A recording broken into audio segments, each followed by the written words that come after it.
Hello, and welcome back once again with another episode with our grumpy Dr. Sosa. I'm not talking. I've been told that I don't know how to sit. I don't know how to talk. I don't know how to smile. I didn't tell you don't know how to talk. I said you talk too fast.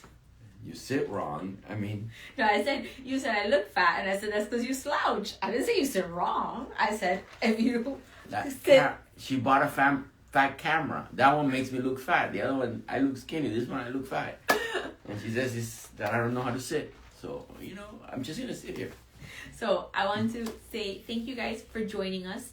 Any questions that you guys have and you want us to answer them in English, please write them in English. Si tienen una pregunta y quieren que la contestemos en español, solamente tienen que escribir la pregunta en español y con mucho gusto se la respondemos en español. So I want to start off by saying thank you to all of our followers for all the wonderful comments on our reels. I never told you this yesterday. What? One of the patients yesterday came, was really unusual. She's a really nice lady. I gave her such a big break. You guys don't know this, but sometimes if you treat me nice, I give you breaks. So anyway, she told me she'd been following me for a couple of months, and she finally decided to have surgery with me because so many people are saying nice things about me all over social media. And I was like, really? Yes. I didn't know that. You don't read the comments on your own posts? You don't know how to find your posts. Never mind. He doesn't even know how to find the posts. I really don't. But yeah, she said a lot of people say nice things, and I was shocked. I didn't realize that. She was a very nice lady, so I gave her a huge discount. So that's why I was starting this live by saying thank you to all of our followers, for all the wonderful comments, not only about him, but about our staff. Our girls work really hard. Dr. Sosa is the mastermind behind everything inside the operating room, but everything that happens in the office really works because of our staff, because of the girls, because of our coordinators, and so like we like to give them treats, and we like to do some fun reels sometimes, and we had some wonderful comments. We had a little Halloween party, and we did something for breast cancer awareness, so that was a lot of fun. And I'm glad you guys enjoyed it as well. So I'm going to. So to give props, she really runs everything. So I don't know if you guys know this, but I'm like 40 years older than her. So I'm like old, elderly, and she's like young and 14, not 40. Oh, it's something with 14 years younger. She is. So as I get lazier and lazier. Because you can't teach an old dog new tricks, and I just don't want to learn new tricks. Like, how does Instagram even work? So she actually does 90% of the running of the practice, managing all this new fancy stuff. I just she goes, you want to learn this with me? I'm like, not really, I trust you. All right, so we have a question that just came in. Is it normal to not lose any weight for a whole month after 60 days after a gastric bypass? It's 2 months. Yeah, it's pretty typical to have plateaus. So we've said it here before. People think weight loss is 1 pound, 2 pounds, 3 pounds. It is not. It's 1 pound, nothing. 3 pounds, nothing. 10 pounds, nothing. It's a stair. And the flat part of the stair, we call it a plateau. That plateau can be variable. In some people, it's a few days, a couple of weeks. If you lose weight really, really, really fast, you plateau a bit longer. If but don't think it's a pound a day. It's like some days you will lose nothing. Some weeks you will lose nothing. And then all of a sudden you will lose a lot. It has to do with metabolism, with your body really trying to hold on to the fat, even though it can't because you need it for calories. It tries to. It's like the federal government right now, they're shut down. They're not coming in, but they have some money and say, we're going to spend it here, but we're not going to spend it there, and we're going to save this, and it's like that. Your body does that metabolically. It shuts some systems down, slows some systems down to try to preserve fat because you think it's starving. Your brain thinks, I'm dying, I'm starving. It's really a bad winter. I need to cut down all this fat expense, energy expenditure to survive. Eventually, you get over the plateau because the metabolic systems say, okay, we got to spend the fat for energy. We have to. We can't keep, And that's what ketosis does too. When you go into ketosis, it's basically a system that your body is using fat as energy and it's making ketones. Ketosis makes you not It makes you feel even less hungry for a while, which is why intermittent fasting works, etc., etc. So there are metabolic reasons for the plateau. Eventually, the plateau breaks. When is a plateau pretty much permanent? If you had the same weight 3 months in a row, you're done. You're done with the surgery. Now, you can continue to lose weight by doing the 2 key things that we talk about: increasing the burn and decreasing the intake. In other words, improve your diet, improve your exercise regime. But once you had the same weight 3 months in a row, the bariatric surgery, whether it was the sleeve or the gastric bypass, is giving you what it's going to give you. I mean, I'm going to give a little bit of advice as well. Even though plateaus are normal, you're still going to want to look at what you're eating. Why? We had a patient one time, and this doesn't happen often, and we're usually pretty strict with the guidelines we give you on what you can have, but she was told she could have protein milk, and she just went and bought whatever protein milk without reading the label. And she was having a protein milk that each little small container had about 400 calories, and she was having about 4 or 5 of those a day. And so she did not realize the amount of calories she was consuming, even though technically she was having something that it was okay in the diet for her to have.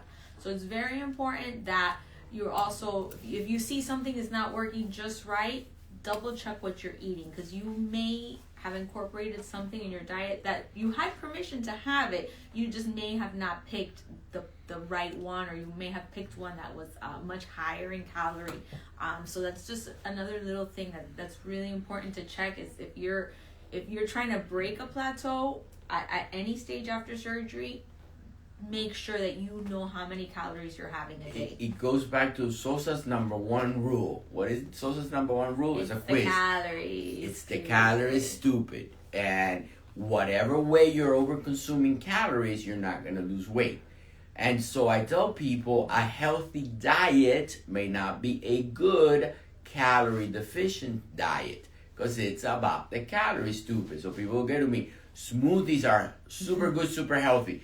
They have minerals, they have vitamins, they have large vitamin C, they have all these fresh fruits, and smoothies are terrible diet foods, although what they contain may actually be very nutritious, very good, lots of elements, lots of minerals, lots of vitamins. The calorie content is so high that they're bad for you. Now, they may be great for you if you're an athlete burning 7,000 calories a day because you're a major athlete, and so consuming a 700 calorie shake is not ruining your diet because you're an athlete. But if you're an overweight person trying to lose weight and you have a smoothie, it's very bad good food. So it's the calorie stupid. You have to look at the calorie. The Mediterranean diet is a great healthy diet. Not if you get the portions that are typical for an American restaurant. Nice, whole bread, some good pasta, a little bit of meat, awesome. Except when you triple portion it, and now you've taken the calorie content to 2,000 calories a day in a meal, in one meal. So you gotta look at, it's the calories that at the end of the day count. And there's a lot of hidden calories too, and kind of like what I've been trying to find in my diet right now are the hidden calories. For example, barbecue sauce. Barbecue sauce has calories. Barbecue sauce sugar has in sugar. it. That's why it tastes so good. So I just found the barbecue sauce with no sugar. So we're gonna try that one next. Ketchup, the same, has calories, has sugar. Ketchup is sugar. Mayonnaise obviously has a lot of fat and Mayo calories. is the other way. It's not really sugar, but it's a lot of fat because it's eggs and it's all the so butter. Mustard is the one condiment that is low calorie. Very If you can manage to have your food with mustard only, it's the best choice. Yeah. If the second best choice is something else, but that's low calorie. Look at your barbecue sauce. Look at your ketchup. Try to make it as little calorie content or as low sugar as possible. Salad dressings. If you're at the stage where you started incorporating salads, that salad dressings are a killer. I used to go to what's that favorite restaurant, the Italian place that was at the mall? At the mall? Yeah, at the mall, in the Pembroke California Mall. Pizza California Kitchen. Pizza Kitchen. And every once in a while I would go, I'm going to go for the Cobb healthy salad. And one day I actually looked at the calories and went, oh my God. I should have the pasta This instead. thing has more calories than the pasta. And I love the pasta, but I have the salad because I want to be healthy that day. Well, it's got eggs. It's got this fatty dressing. And it had blue bacon. cheese, It had blue cheese. And it had more calories in a bowl of salad than a bowl of spaghetti and meatballs.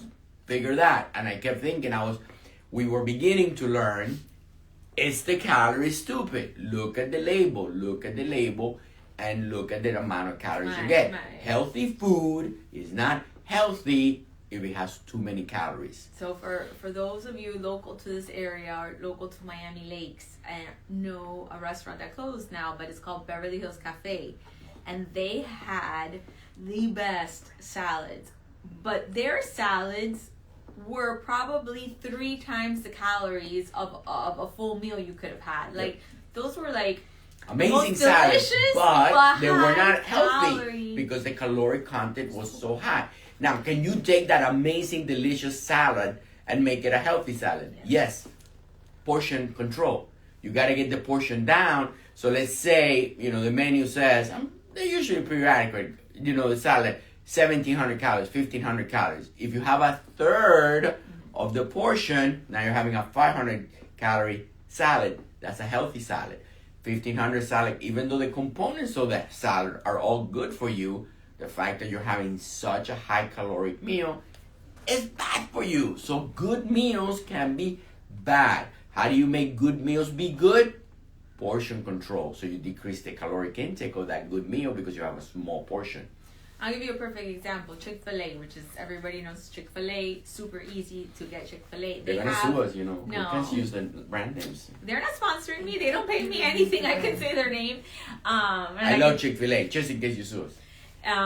They have a grilled chicken wrap, but the wrap comes with, I believe it's called a creamy avocado dressing. Calories. So that dressing alone, don't quote me, but I think it's like close to 300 calories or something like that. So what I do is I swap out that dressing for their fat-free honey mustard that's only 60 calories.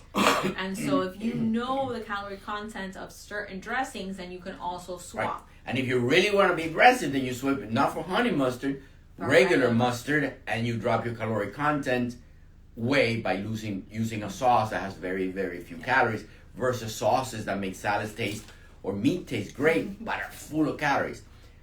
Example, patient came to me and said, every time I'm getting dumping with fish. And I go, no, you're not. He goes, yeah, every time I have this fish, I get dumping. I go, you're having the fish at a French restaurant. He goes, how do you know that? You've been spying on me? I'm like, no, the French, chefs make sauces that are full of butter with sugar, which is why the fish tastes so amazing. Because it doesn't taste like fish, it tastes like amazing. It's not the fish that's giving you the dumping, it's the sauce because it's pure sugar. The chef is sitting back there making this a wonderful thing, sugar, more sugar, and then you put it on meat, put it on fish, and it's like delicious, and then you get dumping if you had a gastric bypass because you had a dessert, you had sugar load. So it's, all those little things you have to look into it, especially if you are need to lose weight. If you're at ideal body mass index and you want to have smoothies because they're healthy and salads, great. But if you need to lose weight, if you need to go into a negative caloric balance, you need to analyze everything that's contributing to the calories of the meal. Not just that the individual components of the meal are good for you. Lettuce, eggs, chicken, good for you. Cheese, good for you. Put them all together, put a wonderful sauce on top of them. Now you have a calorie excess diet that's bad for you. And cheese in moderation, because cheese can also be very high calorie as well. So the only way to make good food good is decrease the portion and count your calories. To the point that the small portion has a small caloric content. Now it's good for you. And now, I'm not gonna lie. Sometimes it's hard to count calories because the other day, even I was so frustrated. I had a scale out. I had a measuring cup out. The package said if this many ounces was this many calories, and finally I just gave up and I just said the package says it has 7 servings and I just divided it into 7. I was like, that was the easiest way for me to figure it out. But some of this packaging can be a little confusing to count your calories. Yeah. And so that's another thing that the nutritionists are there for, that we're here for as well. Like if you need a little help with counting your calories, that's something that you can always like schedule a specific class with them for. And I've touched on it before. It's like, it's homework. It's difficult, but yeah. So is, balancing your checkbook. So is paying your credit card bills. So is making sure, your car's engine is, by the way, mine has an emergency service needed. Well, all those things, it requires organization and work. Yes. What's the most important engine? This is the most important engine. Which is the most important account? This is the most important account. So you got to balance your calories. You got to do your numbers. You got to make sure your taxes are paid. Because at the end of the day, this is really what counts. Yes. So, okay, we have a question. Dice, todos dicen que es el mejor, pero ¿qué tipo de cirugía exactamente son las que usted hace? La respuesta fácil es: yo hago cirugía bariátrica, cirugía para perder de peso. Yo soy cirujano general, pero me he concentrado en la cirugía de pérdida de peso, que en términos prácticos es el desvío gástrico, la manga y lo que llamamos conversiones de manga hacia desvío gástrico. So, esencialmente hago 3 operaciones. De vez en cuando hago otras cuando un paciente mío tiene una obstrucción, tiene un ataque de vesícula, algo así, pero típicamente eso es en mis pacientes. O sea, quien llama a la oficina y dice, quiero operarme, no sé, algo en el pie, la respuesta del doctor Sosa no hace ya ese tipo de cirugía, solo hace cirugía de pérdida de peso bariátrica. So, mira, here, los comentarios que tú nunca lees, mira, aquí hay uno. Dice, los recomiendo al 100%. Ya hace 22 años de mi cirugía. Perdí 150 libras y no he subido más. Excelente, doctor. Lo amo. Eso es brillante. Wow. 22 años. Yo era joven, atractivo e inteligente. ¿Cómo ha pasado el tiempo? Y mira otro. A mí me operó el doctor hace 5 años y no he subido de peso. Bajé 140 libras. Dios lo bendiga siempre. Eso es una de las gran mitas que hay. ¿Mitas se dice en español? No sé. Mitas que hay. Que sí, la operación funciona, pero todo el mundo sube el peso para atrás. No es verdad. Sí, muchas personas suben el peso para atrás, se descuidan, etcétera, etcétera. Pero la gran mayoría no suben el peso para atrás. Cuando esta operación es exitosa, típicamente es exitosa a largo plazo. Sin duda hay personas que suben algo de peso, hay personas que suben mucho de pesos y hay personas que suben todo el peso para atrás. Pero eso no es la mayoría, esa es la excepción. La mayoría no suben de peso o suben un poquito, pero nunca al nivel de antes. Eso se mantiene en un rango saludable. Eso es uno de los gran mitos. Oh, si te operas vas a subir el peso para atrás. No es verdad. I mean, I'm going to say it in English because it pertains to me. I was thinking about this morning, actually, thinking about the live, and you said, some patients may gain a little bit of weight, but nothing compared to the weight that they had before. Right. And, myself, that I am calorie counting and I am exercising and I'm not seeing the exact results that I want. Now, I mean, I'm still having chicken nuggets with my son. It's not like I'm like perfect on my diet either. But I think about if I wasn't doing all of these things, where would you I be? have a tendency to gain weight very quickly. All my life, people have told me, why do you eat like you're on a diet if you're thin? And it's like, because if I didn't eat like this, I would probably need surgery. I gain weight very, very quickly. I have a very slow metabolism and I understand my body, and I've learned this over the years. So I think about it, I'm like, if I wasn't counting my calories, if I wasn't exercising the way that I am, now that I'm 50... You're 50? Going to be 52. God, you're almost my age. There's always going to be a 14-year age difference. No, I get younger, you get older. We're going to meet. Boom. So when I'm 80, you'll be 80. Anyways, as my metabolism gets even slower, it gets harder to lose weight the older you get. And for women, it's exceedingly difficult at a certain age range to continue to lose weight. You have to eat less calories. Yes. And I'm like, how can I eat less calories and continue to do everything I need to do in my day? It's one of those things people say to me. I've mentioned it here many, many, many times. Oh, I used to eat the same thing and I weigh way less. Yes, now you need to eat less because you're older and your metabolism is older. The only way to fight that decrease in metabolism is to build muscle mass. Which is what I'm trying to do. You gotta build muscle mass. It increases your metabolic rate. So, I mean, these are the sad things in life, and it's the opposite of what happens. As we get older, we should exercise more.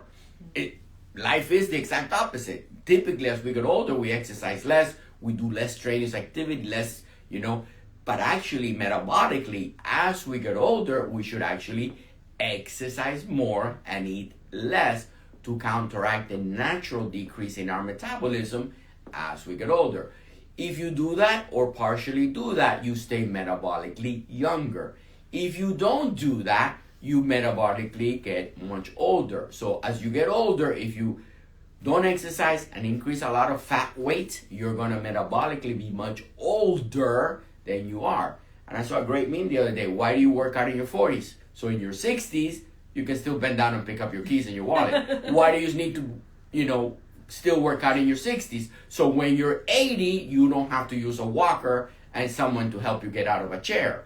That's exactly the point. As you get older, you need to exercise more. You need to maintain muscle mass. You need to increase your metabolism. So, I mean, there's nothing more important. I should start a gym just for people my age or older.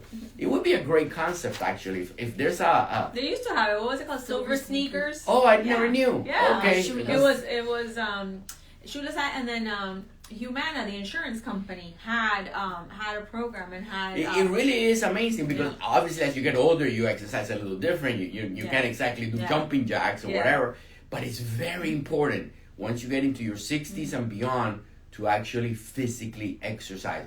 Not just go for nice walks, but make your muscles strain, truly exercise. We have a patient that's asking, what is the difference between semaglutide and tirzepatide? So there's a biological difference. They're both GLP-1 agonists, but tirzepatide does something else extra. Tirzepatide typically is stronger. It has a better result, more weight loss, better control of blood sugar. So it's usually typically held as the second line if the semaglutide, which is the first line, stops working or doesn't work well enough. Now there are people that go straight to tirzepatide, and that's okay. But typically semaglutide, for less expense, works. And then sometimes it quits working and then you can jump to tirzepatide. Which is a little more expensive. Right. So they're both agonists of this GLP-1 hormone, but tirzepatide has extra actions and it is more effective in most of the studies. Better weight loss, more blood sugar regulation, etc. So they're related, they're cousins, but they're not the same. Okay. Hola, dos preguntas. Si encuentran alguna hernia durante la cirugía de manga gástrica, ¿la reparan? Y si hay que sacar la vesícula durante la cirugía, ¿se la sacan? So, vamos a aclarar claro. Por ejemplo, una hernia hiatal durante la manga siempre la arreglo, porque está ahí, se debe arreglar para que la manga funcione perfectamente bien. Una hernia inguinal, una hernia ventral, una hernia en otro lado, no se arregla, pues típicamente una persona obesa, para arreglar esas hernias hay que poner malla. En la hernia hiatal no hay que poner malla, simplemente puntos, pero en las otras hernias hay que poner malla. Durante cirugía gastrointestinal, la manga, el bypass, no se puede poner malla porque se infecta. So, esas hernias no las arreglamos durante esa cirugía. Cuando el paciente pierde el peso y ya está en su peso normal o cerca normal, entonces ese tipo de hernias se pueden arreglar. So, hernia hiatal, la arreglamos. Hernias ventrales, incisionales, esperamos que la persona esté esbelta. Vesícula. La vesícula, los estudios se hicieron quitando la vesícula la misma vez que cirugía bariátrica, sube las complicaciones, empeora el mejoramiento y es más peligroso. Y la mayoría de esas vesículas no hay que quitarlas. En un caso increíblemente excepcional, que la persona está ya para la cirugía y le da un ataque de vesícula agudo, se puede hacer las dos a la vez. Pero ya estamos lidiando que vamos a aceptar que es más riesgoso, más complicación, más costoso, pero entonces hay que hacer la vesícula, estamos obligados a hacerla porque es aguda. Cuando la vesícula tiene piedras y en un futuro a lo mejor hay que quitarla, no la quitamos durante la cirugía bariátrica. De nuevo, esperamos que la persona se recupere, pierde el peso y electivamente se le quita la vesícula, disminuyendo el riesgo de las dos operaciones. Cuando se unen, el riesgo es más alto. Cuando se separan, el riesgo es más bajo. ¿Y qué porcentaje de las personas después de cirugía bariátrica van a necesitar quitarse la vesícula? El 80%. El 80, Perdón, al 20. revés. I'm like, no. Okay, el 80% nunca vamos a tener que quitarle la vesícula. Aunque tengan piedras, no hay que quitarle la vesícula. El 20% o le sale piedra o le sale más piedra si hay que quitarla. So, yo le digo a la persona, quitarle la vesícula a todo el mundo porque el 20% va a tener problemas, no tiene sentido matemático, no tiene sentido médico, no tiene sentido fisiológico. Se espera a ver ese 20% que demuestra dolor, ataques, se le quita ese 20%. El 80% evitó la cirugía vesícula y vive el resto de su vida con su vesícula funcionando en su lugar. Un paciente que lleva 1 año y ha subido de peso, necesita, si es paciente de nosotros, necesita sacar cita inmediatamente para verse en la oficina con el doctor y verse con la nutricionista. Right. Los pasos que vamos a mirar es qué estás comiendo, qué ejercicio estamos haciendo, cuál adjunto usar, o sea, semaglutide, terzapetide, nutrición. Tenemos varios pasos para tomar para volver a que pierdas el peso y el peso que subiste. El semaglutide lo estamos usando súper eficaz en las personas que tuvieron cirugía bariátrica. 20, 30, 40, 50 libras de peso pueden perder. Okay. Y si quieren saber que cómo se sabe si hay que sacar la vesícula antes de cirugía. Ok, el ataque de vesícula no es... ¿Qué me pasará? Vas a ver, es un dolor horrible aquí en el lado derecho, debajo de la costilla, que va a la espalda. Pero es un dolor. No es, ay, me cayó un poquito mal la comida, me dio gas, me dio malestar. No, el ataque de vesícula se sabe el dolor. Si está teniendo ese tipo de dolor, hay que quitar la vesícula. Si no está teniendo ese dolor y tiene piedra, se espera a que dé el dolor.